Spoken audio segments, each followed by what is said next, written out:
Welcome to That's So Savvy, the podcast where we dive deep into the stories and journeys of remarkable business leaders. Join our host, Nancy Aichholz, a seasoned professional and experienced entrepreneur, on her mission to discover the recipe for business success. Welcome to That's So Savvy podcast, where we dive deep into what makes businesses, and more importantly, the people behind them, so successful. I'm your host, Nancy Aichholz.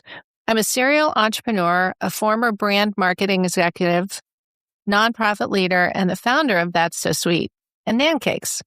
I've spent my career building brands and businesses, mentoring women, and creating savvy strategies that work. In season 3, we're going all in on the savvy business of food. From fast, casual giants and small but mighty food options to mission-driven food nonprofits and bold culinary innovators. This season is all about the people reimagining what we eat, how we eat, and why food businesses matter more than ever. You'll hear straight talk from founders, chefs, CPG disruptors, grocery execs, and purpose-driven changemakers. We'll unpack what's working in the industry, from branding and packaging to scaling and storytelling, and what it really takes to build a food brand that sticks to your ribs, as they say. Whether you're a food lover, aspiring founder, or seasoned entrepreneur, or a full-blown food executive, this season will feed your mind, your soul, and maybe even your next big idea. So grab your favorite drink, or better yet, a cookie, and let's get savvy. That's So Savvy podcast is supported by wonderful listeners like you. If you would like to hear more of our podcasts and be more involved, please go to patreon.com, patreon.com, and you can donate as little as $5 a month or as much as you'd like to support That's So Savvy podcast. If you'd like to advertise and reach our rapidly growing audience, please email us at thatssosavvypod, P-O-D, @gmail.com. thatssosavvypod@gmail.com. Thank you for listening. Thank you for your support. And we look forward to bringing That's So Savvy podcast to you for a very long time in the future. Welcome back, savvy listeners. We are well into our season of the savvy business of food. And today I have a special guest who is super savvy in the world of food, kind of has looked at food from every angle, I think. We'll really be talking today about how artisan food brands scale without losing their soul. And we'll get into that in a little bit. I have with me a good friend of mine, Chef Albert Celentano. I love to say your name. It's like so rich. I love that name. He is a graduate of the Culinary Institute of America. He has a very accomplished food service background in management, career in management in corporate, restaurant, hotel, catering, fast food, high volume environments. What have you not done? He's provided direction to all aspects of front and back of house. Where were you when I had my bakery? I needed you then too. Has established a track record in the conception of various international infusion cuisines, which I think we'll talk a little bit about later. He, for 14 years, was VP of R&D of CTI Foods, which I looked up because I thought it sounded familiar. And we actually have a CTI nearby in Kentucky. Yes. I was kind of surprised at. But what I love about that is that their tagline is big food ideas, small kitchen flavor, which is exactly what I'm trying to accomplish. So this has been just like a match made in heaven. But prior to CTI, Chef was the executive chef at Tyson Prepared Foods. He's also served as the executive chef at Goldman Sachs and HSBC Bank in New York, as well as the executive chef at such acclaimed restaurants as the Brasserie in New York City, which is that still open? No, it is not. Sadly, it's closed its doors. Yeah. Shoot, you left and look what happened to them. Right? Yeah. That was a beautiful restaurant, 24 hours a day. They always said they lost the key, but I guess they found it to close it, right? With Or just didn't bother to lock the door. Right. So, Chef Albert is one of those rare operators who's lived at the intersection of craft, culture, and scale and made it work. So, I'm really fascinated to have this talk and really feel like I know you pretty well, but I don't really know the whole story. So, before we get into the business of food that you were in, when did you know you wanted to go into food? When did you know you wanted to be a chef? Well, Nancy, thank you for having me on your show. I am a listener to your podcast, so it's actually an honor to be a guest with you. So thank you. We love our listeners. Yeah, it's amazing. Some great shows I've listened to and learned a lot, actually. Nice. Hopefully we'll do the same. How did I get started? It started at a really young age. Growing up in New York, in Brooklyn, that you learn quick that grandma can cook really well. And watching the faces of the people and the joy, especially on Sundays, that would come to all the family and the smells, the aromas, the food. It was always about food. And I realized, wow, that's great. Making people happy with food. How easy is that? So it started there. I learned a lot of the cooking, as most of us chefs do, from someone in the family, and then realizing it could be a business model and a career. And then secondly, I think that the funniest part of this one is when I asked my grandfather, what should I do when I grow up when I was 12? He goes with people, and he was a depression baby. So he said, well, there's two things people need. They need doctors and food, and you can't be a doctor. So I would recommend going into food. And here it is. Never had another job in my life, Nancy. It was only food, and it just grew the curiosity, the wanting to learn, feeding people, making people happy through food. I think it's all came that way. I love that. Well, we definitely have that in common. Yes, I yes. started my carrot cake company because I love the look on people's faces when we take a bite. Right, right. Oh my God. And then you say that later on, there's other stories, of course, but in food service, I mean, people have such hard lives, even today, right? I mean, you want to make it the happiest part of their day, right? And family meal in kitchens or with our customers ourselves are having bad days, be a breath of fresh air, right? And through food. I've realized over time, I feel like fewer and fewer people that I know really cook and even fewer cook well. So it's even more important that people like you are providing really good food Mhm. that they could still bring home and put on their table and have Yes. a family dinner. Yeah, That I agreed. think really changed in our culture. I think that's sad. All my kids really they all can cook. The wives of our sons are great cooks. My daughter is. I'm so thankful for that because I think I don't want it to see it be a lost art, but I do love that in the meantime, can get great food from commercial sources that taste like real food and Mhm. full of junk. Yes. So let's talk a little bit about how you went to the Culinary Institute, you had your career being a chef. Your career is so varied that I want to spend just a couple minutes talking about what was the evolution process like kind of what were you thinking in your career trajectory from the school time to before you started Artisan Food Group? So I graduated in the 1984.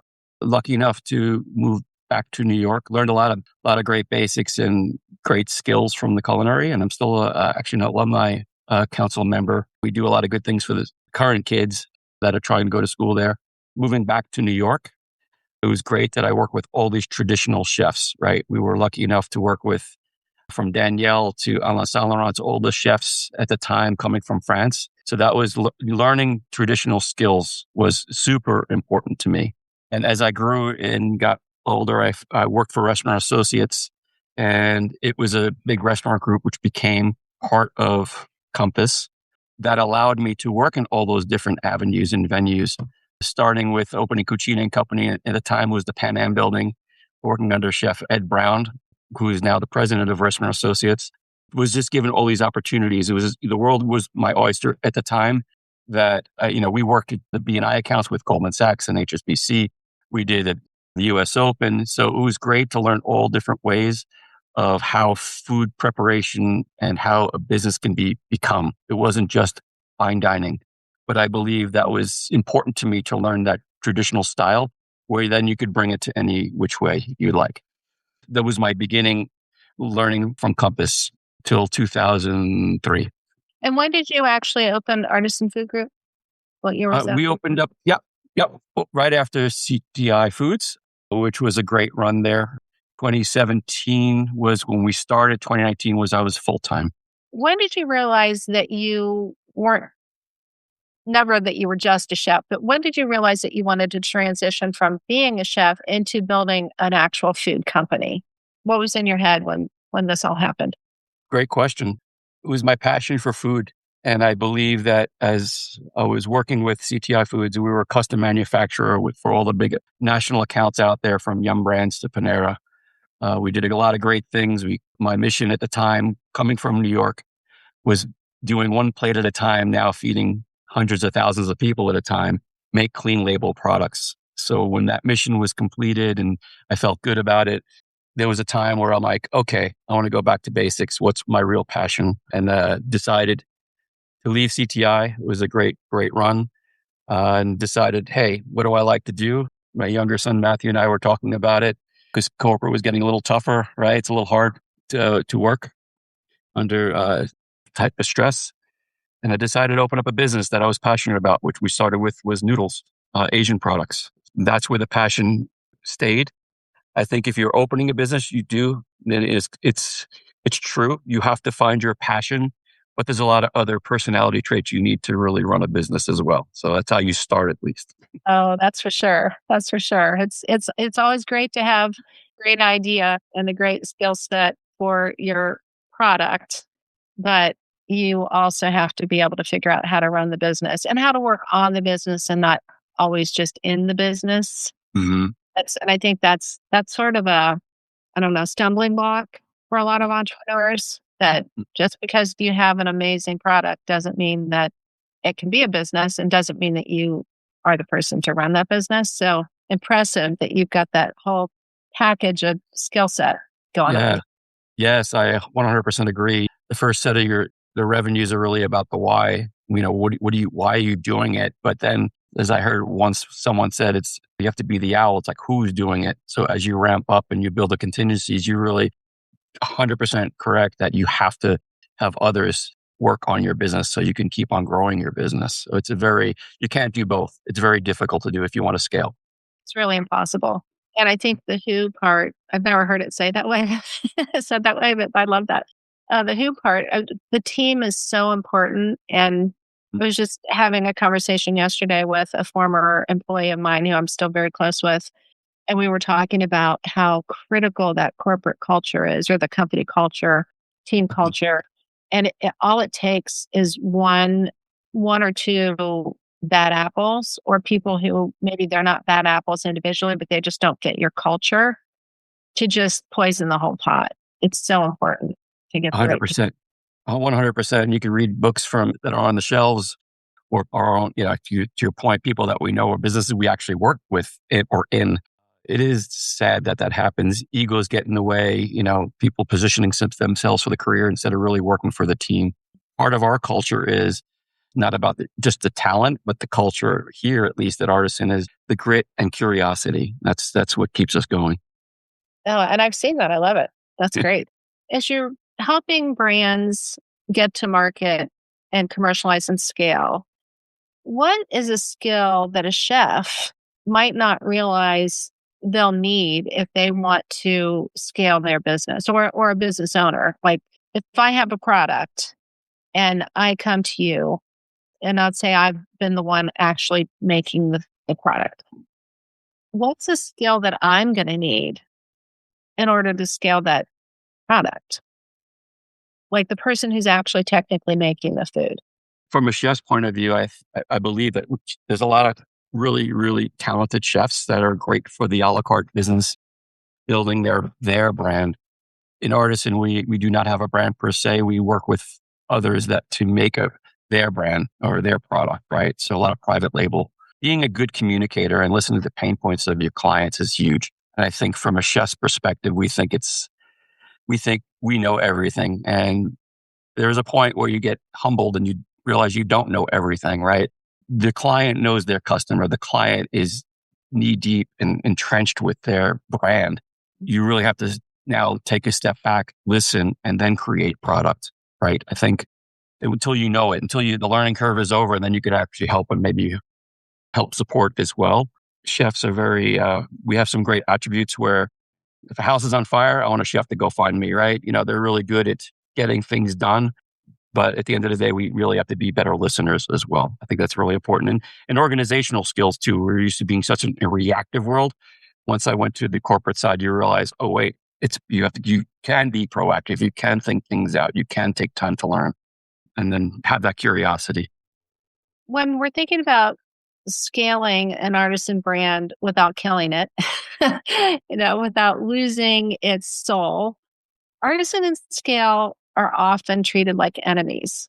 Like you think about, they just doesn't seem like they can be in the same room together. Yeah. What do people misunderstand from your perspective, knowing that they can be in the same room? What are some things that you've learned about how artisan and scale can go hand in hand? In the transition from moving from New York to Texas for Artisan Food Group, the big thing was I was curious how others ate, and never going west of the Hudson, realizing that people were not doing scratch cooking. And I realized there was a whole world out there where there was factories that were making products from potato chips to soups to meats. When I entered that world, it was intimidating. I'm not going to lie, even as a chef walking into some of these factories, but they had such great resources from QA to research and development to operations. And I felt like it was too sterile. And if you read back in the 80s, the ingredient statements, what they were, I'm not a wordsmith, but a lot of them had 3 or 4 different syllables, didn't know what it was. I'm like, why is it there? And I asked why. And then over time, we realized it didn't really have to be there, especially in the frozen food sector. Fresh is a different story. There's new technology for that too. So you can do clean label, but you just needed a chef to go in. A lot of these companies did not have chefs at the time. I was the first national account chef for Tyson. It was a $26 billion company. There were others, and they have a discovery center now, but there was no chef lens looking at why can't we make this better? So we were the first at the time to do trans fat-free soups. I know that's dating myself. Back in 2004 for a national account with Panera, we did soups that didn't have milk. Salt was a big thing for me back then. Everything was 1,000 plus. You could still make things taste good. So it was more about technique. So I think learning over time, over the span of 14, 15 years, and on the mission that we can make clean label products, you just got to find the right vendors to work with to do that, and then bring that to life, and then make it now the standard. What's one thing along the way that you refuse to compromise on? Like you're talking about, there used to be so much sodium and so much trans fat, but as you grew, Artisan Food Group, you were out doing your own thing. What's something that you just refused to compromise on, and why? And what did you ever have to kind of let go of? Great question. Biggest thing is, and it's not only with Artisan, but this is the way it's always been done, right? You need to find vendors that say, well, let's think about it. Let's try to figure it out, especially on the ingredient label side or technique side, because pounds per hour count, but sometimes if you tweak it, you can make it a lot better, right? But sometimes you can't. We tried to get different products like phosphates out of cheese. That was a 3-year project. And sometimes you just got to let it go or just say you can't do it now. Development technology's not there yet. From the client side, where I am working with you, and just a little background, Chef Albert and I are working together on commercializing the That's So Sweet products. Mm-hmm. And it's going a whole different direction than I would have necessarily thought it would have. I knew that when I closed the bakery operations, I knew that the cookies would be back in the market eventually. They're so good. And so are all my other products. I knew that they would be back in the market, but I knew that I could not scale myself in a small bakery. It's just the margins aren't there and all the other hassles and everything else. And so as we've been working together, it's been interesting because I went in thinking, I knew it was going to be difficult to take my recipe that makes 300 cookies and do it in a way that makes 3,000 and a machine that not hand scoops all the things. I knew that there would be trade-offs, but I think you and your team have been very good about helping me think through those trade-offs and helping me see that we can do things differently, and really still the end product is outstanding. I'm thrilled with where we're headed on these cookies. And I know that my consumers are going to be thrilled too. So I think there's also that other side of you might have to let go of allowing phosphates in something. Client also has to be flexible. The term MVP, minimal viable product, that's not with your cookies. I think we're going to get there. Artisan will always start with the white paper. What are we doing? What do we want to make? We always go to the bench, the gold standard. As your Nancy, that's why it was so important for us to learn how to make a cookie on the bench and realize what the attributes are that are needed to make the product as delicious as it is and craveable as it is. Then there's the handoff to the pilot plant. That's the way we work. Then to go to commercialization. But you need different layers. You need a chef for taste. You need food scientists to do the work behind the scenes. Because, to your point, making something in a mixing bowl and then now making it in a plant through an extruder, there's two different type of ingredients. But if you know the attributes and take the culinary attributes, then you know what at least your target is. And a lot of the people that are out there, again, you just don't want to get a known like it's always been done that way.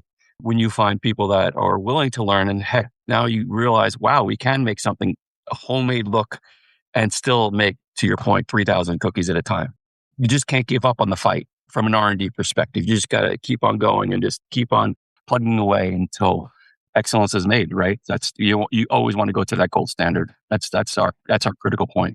I love the concept of the gold standard, operationally and product end result wise. Mm-hmm. How do you protect the quality when the volume increases? I think going into this, that was my biggest hurdle in my brain was how we're going to protect the quality as the volume increases, because you've got different systems, you've got different people, they've got different culture. And at what point does instinct kind of need to give way to the process? I think that's a great point, because a lot of people don't realize that, yes, you make 3,000 cookies, but you make 20 batches in a day. And then you run it for months to come.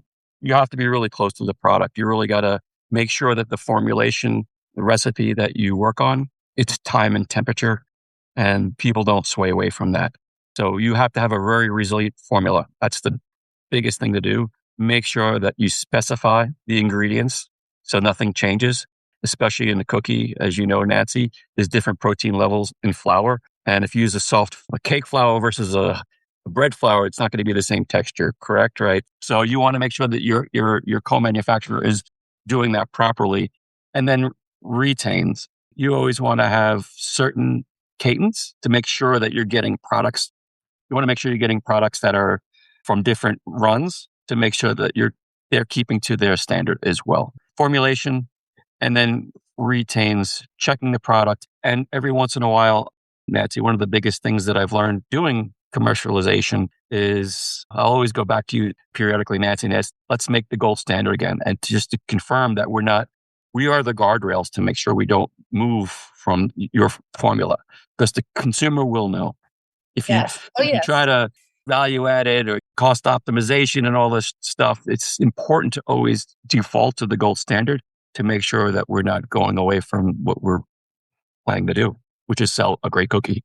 And that's what we're going to do, because we've already had some success on that. From a brand perspective, because that's me and I'm such a brand geek and so in touch with my consumer and how they think and what they feel. And I know that if you take an artisan brand like my cookies or like any of your products, the consumer is kind of, we as a consumer, we romanticize the artisan brand, the artisan product. Right now, it's all about small batch and local and all the things, but you can't really scale that way. So here we are wanting these artisan small batch products, but the margins don't necessarily play in the same arena. How do you balance the storytelling of the brand and the product and the sort of the history? Because most of these products are initially made locally and it's a local story, with the economic reality of there's no way that we could scale and keep the margins anywhere near where they need to be if we're going to do 300 cookies in a batch. Great question. The thing that we work on is just making sure the raw materials we use are is the best that we can use. I think if you focus on some of the key ingredients, that'll make it better. Not always, believe it or not, even when we did clean label initiatives, sometimes it is not more expensive. It just that hasn't been looked at before. And then if you find the right volume numbers, it's more of a procurement thing. So again, staying to the gold standard over time, you find better ways via procurement to finding new vendors to make the same product that entering the market, maybe their margins are not as big as the resilient margins of the bigger companies kind of thing. So there's just ways to, as long as you're matching the raw material correctly, I think there's always ways to get the margin you need, but you just got to get out there and make sure the product is right and the customers want it and then go from there. It's a storybook. It's a chapter of a life of a product. It's not just one and done.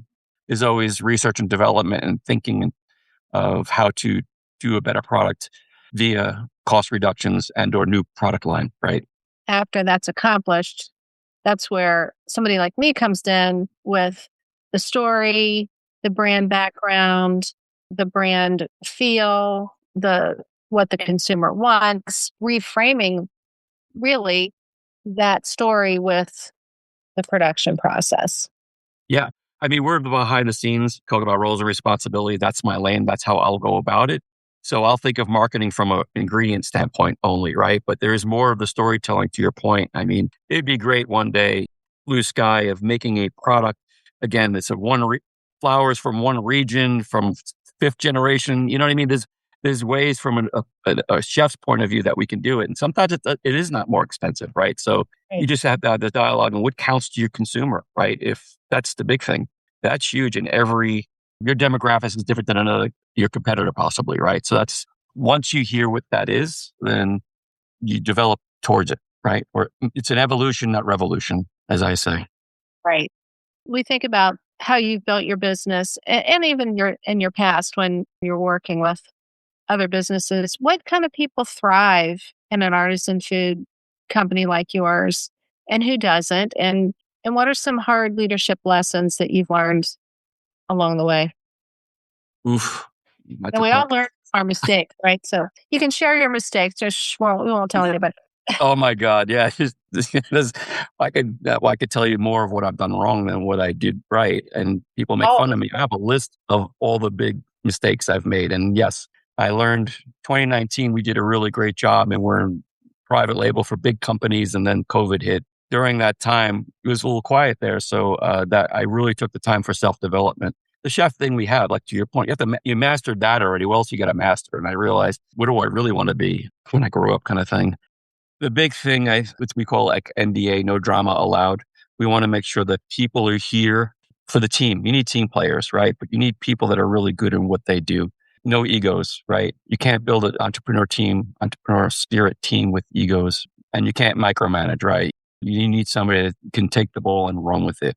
You want to win and go, you be a solopreneur. You want to win a championship. You need a team that has the synergies that work together. Here we are a little obviously more culinary driven, but I believe that's what it takes to get the 0 to 1 and to grow the business. And then we can build around it. So anybody who's just wanting to do a 9 to 5 here, not that we still have a quality of life for our team, but you got to be able to say, I'm not giving up. I'm going to figure it out. And again, we will never say in any of our meetings that it's the way it's always been done, right? We're here to break the barrier, right? I think that's important to have people that are not afraid to fail, right? I know there's some things that others have said, but it's true. It is so true. And it's great to have people that follow you and know that you're going to make mistakes and still follow you. I made some wrong turns our way. We've done a lot of different things and that didn't make sense and didn't fit the cloth, but it was COVID. And during that time, it was quiet, tried to build sales. Now it's, as things come back in food service, returning to what we're doing. We have a mission statement. We have it posted. And it's more about just serving great food, authentic food. And right now we're in the Asian world. If we can't make it here in the States, we'll buy it from overseas. But I want to tell a story of the products that we bring in. And the story is that, man, there's a lot of great flavors out there. Let me tell you, the different regions of the different countries and how we could bring that to life is important. So I think the people that we have on our team also either came from overseas or just as curious as I am to learn about culture, learn about food, and bring it here. So it's a really Yeah, you need to master what you do, your discipline, but you got to buy into what we're trying to do here, which is, again, for us, the Asian products, bringing it here to life, believing in their traditions, but making it Americanized at times as well. It sounds to me like you hire first for mindset and then skill. I mean, obviously, you're not going to hire somebody who doesn't have a skill set you need, but the mindset is primary. 100%. The baseball analogies, right? Some coaches hire all shortstops, right?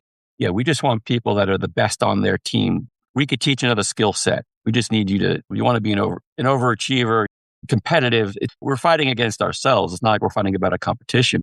We hire for curiosity and the grit. Those are the secret two attributes I'm looking for then after that. And that way too, I think people have the ability to move around a little bit in the company if they aren't just in their pigeonhole spot of a skill. It's really the mindset, and they can learn new things and stay fresh and keeps it exciting. Yeah, especially go ahead. No, especially on the food side. It's evolving. Again, we have food products from Japan to India. So, it doesn't get boring here tasting samples, right? So if anybody is just curious about food, if you're a foodie, this is the perfect job for you. I foresee in your future a food tour company where you take interested people on a tour of all the places that you get all these flavors and the real storytelling. I never thought of that. I would love to do that. But not until we have the cookies to market. Oh, no. We got work to do, Nancy. Let's talk a little bit about the business of food right now. This is our season, the savvy business of food, and what's keeping food founders up at night that consumers never see? What are some things that the consumer really doesn't probably know? I could go on for hours, but yeah, right. Yeah, yes, exactly. From us, we're important. Cash flow was first, right? That's the biggest thing, because what happens with LTO is that will go good if you order enough or not enough, right? So that is one thing, but the customer used to be more fickle, but I think now they just want to. It's hard to get things that are mainstay. Cookies are a little different. It's a very emotional thing. Chocolate chip cookie or oatmeal, right? That people have their favorites, right? In food, it changes, it evolves. I don't know a lot about the social media world, but this year, 2026 is the year of the udon. I'm not sure why, but it is, right? And it'll switch. So let's not build too much inventory. Then it'll go to ramen or yakisoba or whatever it's going to be. So it's always evolving, and you have to listen to the stories. Every generation seems like they have a different flavor profile. So for a chef, if I'm cooking for baby boomers, or if I'm cooking for millennials, or if I'm cooking for Gen Z, it's different food. How do you create a product for all three? And the Gen X's too, right? Again, you can get really deep dive into that, but you have to pay attention. You have to pay attention to the consumer, because they'll tell you what they like by the likability and the buying more of the product. I'm not sure that I ever really thought about the generational differences in palates. Mm-hmm. Really stopped to think about that, because everybody from a 2-year-old to a 102-year-old loves a cookie. Right. Yeah. Right. Yeah. But what's important is it has to be a really awesome cookie, because there are a lot of really bad cookies out there. Yes, there are a lot of bad cookies. Yeah, we had our team meeting at, just full disclosure, and Liz baked some of your cookies off. And we had other things there. We had donuts from Shipley's. Of course, we're from Texas, right? Or we live in Texas. Quietly, your cookies were gone before anything else. Just an FYI. Just keep on doing what you're doing. Good to know. Yeah, not surprised, but good to know. That's awesome. What trends are you seeing that are exciting, and what are some trends that you feel are sort of overhyped right now? I keep hearing about umami. Really? What is that exactly? Great question. We was back in 2000s when I first started with Tyson, but I was at CTI. So maybe before the recession, right? Harold McGee talked about umami. Japanese have been talking about it forever. It's basically MSG. It's the fifth sense. It's a savory sense. And that we do a good job here at Artisan doing that through clean label. It's about products, right? It's about craveability. It's a lot about the fermentation. It's already been done. In Italy, they have all the fermented Parmesan and anchovy, fish sauce. There's a lot of things. A lot of the fermented items actually have natural umami. And how do you create that in foods? It's a craveability thing, right? Now, when it came to, we're talking about generationally speaking, right? When I was doing it on the Asian side, we did a lot of spicy items for the millennials. Gen Z, they don't like spice. They like the spicy and all these other new taglines. But likability is important. Asian food is known for that. It's a whole other science. That could be a whole other podcast of how to go about that, developing flavors. You're gonna have to do that because I think that's fascinating because that goes to meeting the consumer's desire, and that back to the very beginning of the podcast when we talked about how much we enjoy other people's enjoyment of food, something that makes people so happy. Yeah, what I developed for back in the early 2000s, like a chicken noodle soup, was definitely a lot of more umami. Now, as it becomes more modern, maybe might be a rice noodle, keep it gluten free, might be spicier. It's kind of interesting to watch the evolution of what would sell. Again, it's ever changing. For chefs and scientists, we enjoy that. Sell something good, we high five ourselves and move on to the next thing.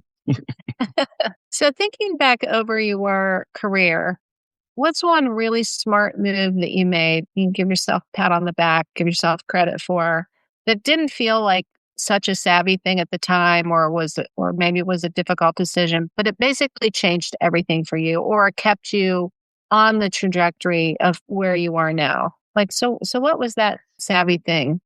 Yeah, to your point, I just was trying to find a solution. Didn't know it was going to be that big. Was taking the position at Tyson Foods, learning to cook for multiple commercialization for someone who, again, everything was scratch cooking, and then realizing wow, my first client was Brinker, Chili's and TGI Fridays, and realized that everything was made not there. And I'm like, well, okay.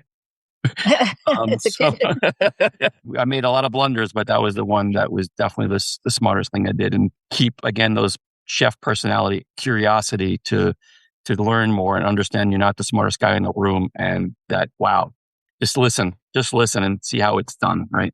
That's huge advice for anyone in any business, and in particular for founders and entrepreneurs, that recognizing that you're not the smartest person in the room. And I think probably the strongest position in the room is that person who doesn't think they know it all. Right. Yeah. Right. And they're there to actually learn and listen. And how can you not learn something new every day if you have that attitude? Build a team is great. We always, in Asia, they say third cup of tea, right? First, if you and I are talking, we'll think about some good ideas. But as things evolve, even in the same meeting, I mean, my God, you just got the right people, build a really significant business for yourself. Awesome. Yep. Okay, so we're going to do a little fun ending here with a little lightning round of questions that I think I gave you the heads up on. So we'll just pop right through these. What is a food brand you admire right now? 2008 brought new ideas, new people, new brands. And I think now it's a whole other new wave of restaurant chains that'll grow. One of them is in our backyard. We know them as well as Velvet Taco, right? Food is fun there, right? And I think right now it's not about white tablecloth and candlelight dinners. I think now you just need to make food fun for people to enjoy, right? And they do a great job with their tacos, with different seasonings. They do global different flavors. So it's fun to watch them. They're at the 55 stores, but they're going to grow. And they were founded in Texas, in the Dallas area? I believe so, yeah. Well, Texas does have some good tacos, that's for sure. Yeah. A lot of taco joints here, right? Yeah, for sure. One thing you'll never compromise on in food. Oof. In food, just don't eat a bad meal. I mean, at the end of the day, life's too short to eat a bad meal. I mean, and a bad meal doesn't mean it's pizza, right? There's great pizza. I think just something that's put together, hot pots together at a restaurant, or people, I just say no to it. I don't know. That's my pretentiousness coming out, I guess. No, I mean, I don't think it's that hard to make sure that you get a good meal. It's a tiny bit of effort sometimes. Yeah. You can make a lot of effort and still get a bad meal. So what's the best advice you've ever ignored? Oh boy. Yeah. I was a young buck that didn't listen well. I know when I was at the Culinary Institute of America, I was fortunate and blessed to be representing the food industry. There was an organization called American Academy Achievements, and I believe it's still going on. And I represented all the food universities. I was picked to go. And I had Ted Balistreri, who was at the Sardine Factory, actually a fellow Brooklynite, but he moved to West Coast. He told me to go west. Didn't listen to him until I was the ripe age of 40. I wish you could tell him that. But he introduced me to the Daniel Moynihan, I think anyway, he was the founder CEO of Domino's, and they were just growing.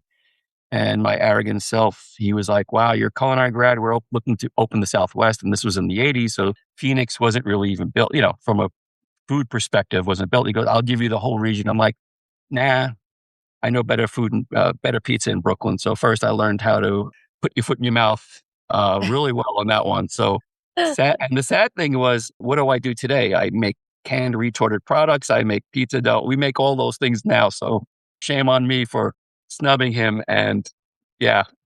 Yeah. So was that bridge burnt or you guys? Oh, 100%. Oops. Oopsie daisy. Yeah. Being a chef is great, but that unfiltered self really can get you in trouble there, Nancy. So yes. Well, live and learn, right? All right. So one thing I'm dying to know, can't believe I haven't asked you this before, is what do you cook at home? Or do you do the cooking? Right. My wife does the cooking because mostly we get home late, right? But at the end of the day, Sunday's my day for sure, 100%. Again, Nona's food, sometimes we do that, but I just prefer to go to the market, also known as Central Market and Sprouts, and go pick some products and just come home and cook. I think it's more about watching people eat, is less about the traditional Sunday gravy, brachol, and meatball kind of thing. I think it's more important just to your point, like with your kids too, right? To sit down, like no phones and just let's talk. And just a lot of things happen, right? So it's more about the time together. Nancy, I don't even let anybody in the kitchen. That's why my sons don't know how to cook. And kind of funny, it's my passion. It's still my passion. I still wear clogs. I still put an apron on at times to cook. I mean, we're R&D, but we still make gold standards. I just love what I do, and I just want to portray it to the ones I love. I love it. I love it. Now, so before you go to Central Market, and I love Central Market, by the way, I would move to Texas just for Central Market. Yeah.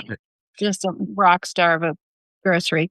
Do you plan out your menu and then go, or do you go and just get inspired? We get inspired. Totally.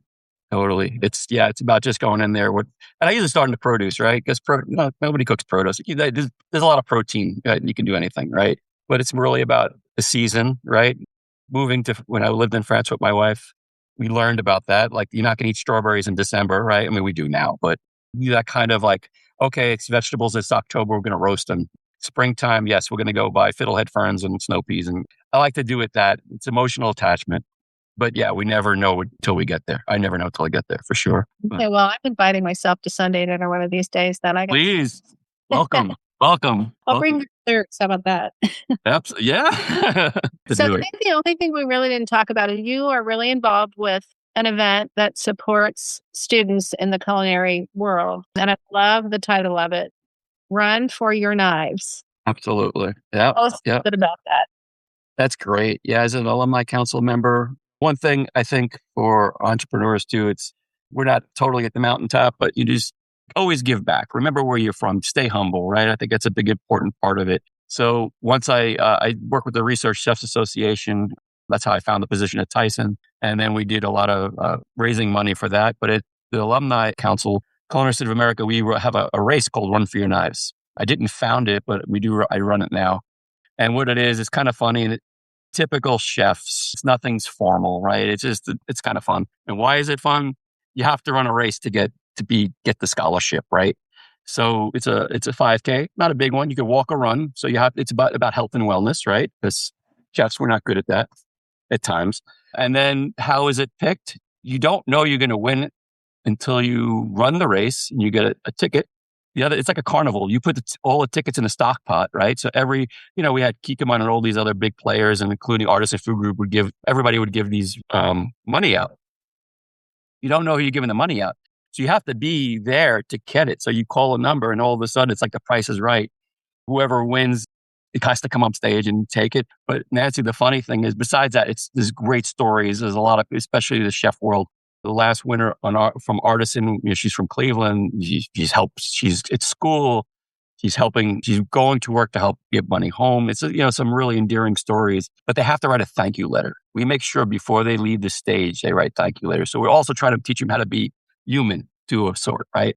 So it's a great run. We do it every October. I think we raised $100,000 this year for students. So it's a small school. So a lot of people got Where is this race? Where's it held? Hyde Park, New York, in the original culinary. So Oh, very nice. Yeah. yeah, It just sounds like so much fun, and I'm really glad you didn't call it Run With Your Knives. yeah.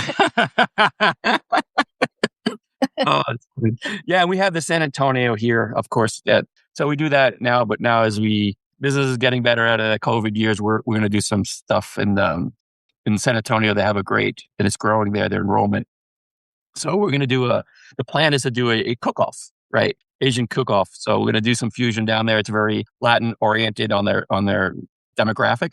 So we're going to do fusion. I'm going to make sure like we do like a cook-off with like 6 kids or something. I don't know. We'll figure it out. But again, keep it light. The kids that go to these schools, most of them come from really poor backgrounds. So it's a fun thing to do. It's a fun thing to do. Very rewarding. Well, that's awesome. This has been great fun. It's really been exciting to hear your career path and how you have been so involved in so many different aspects of the food world. I just love the idea of bringing these small batch artisan foods to life in a way that so many more people can enjoy them, which is, I think, part of the story that people tend to miss. They think of scaling a product as being just about money for the producer or the owner.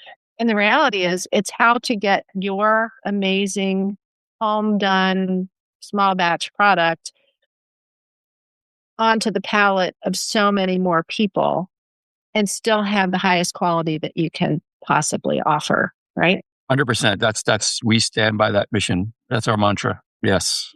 I love it. You just it takes time and a team, right? Different disciplines to make it happen. It does. Well, good. Well, thank you so much for being with us. I think this is going to be a really exciting episode for our listeners. We'll probably have you back one of these days, especially when you start that tour that we all need to know about. Oh my God. I love that idea. Oh, I thought like, yeah.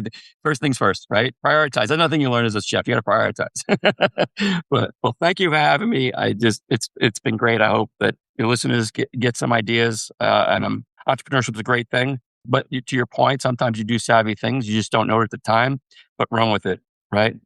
Right. Exactly. Well, thank you. Thank you.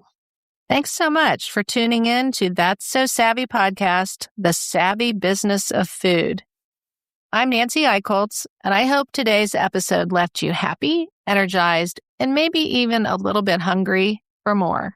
If you loved what you heard, make sure to subscribe, leave us a 5-star review, and share this episode with your fellow foodies and founders. You can also find bonus content, behind-the-scenes stories, and more at that'ssosavvy.com, on our Substack, where you can subscribe to our newsletter, and follow us on Instagram at That's So Savvy Podcast. Until next time, stay bold, stay curious, and stay savvy.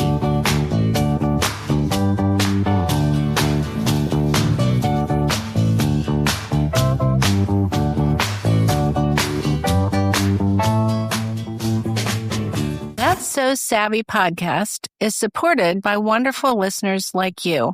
If you would like to hear more of our podcasts and be more involved, please go to patreon.com, patreon.com, and you can donate as little as $5 a month or as much as you'd like to support That's So Savvy podcast. If you'd like to advertise and reach our rapidly growing audience, please email us at that'ssosavvypod, P-O-D, @gmail.com. that'ssosavvypod@gmail.com. Thank you for listening. Thank you for your support. And we look forward to bringing That's So Savvy podcast to you for a very long time in the future.